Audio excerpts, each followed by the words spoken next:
सर्वपक्षीय शिष्टमंडळ निवडणूक आयोगाची भेट घेणार आहे। 14 सप्टेंबरला आयोगाची भेट घेणार असल्याची माहिती।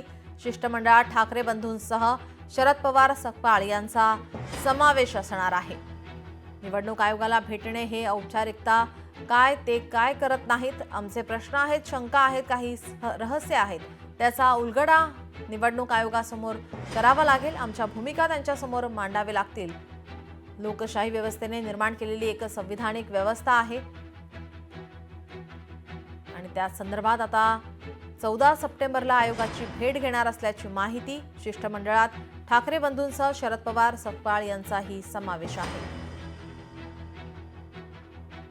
निवडणूक आयोगाला भेटणं ही औपचारिकता काय ते काही करत नाही। तरी आमचे प्रश्न आहेत, काही शंका आहेत, काही रहस्य आहे, त्याचा उलगडा हा निवडणूक आयोगासमोरच करावा लागेल।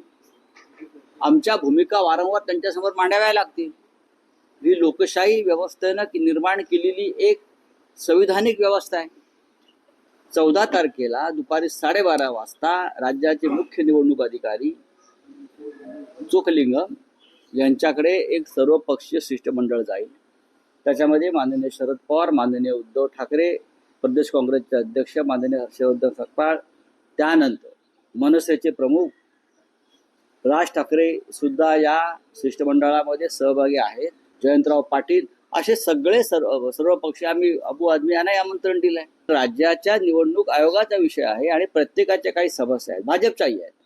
त्याच्यामुळे आम्ही देवेंद्र फडणवीस हे एका पक्षाचे नेते आहेत, मुख्यमंत्री नाही। तर तुम्ही सुद्धा फडणवीस साहेब या।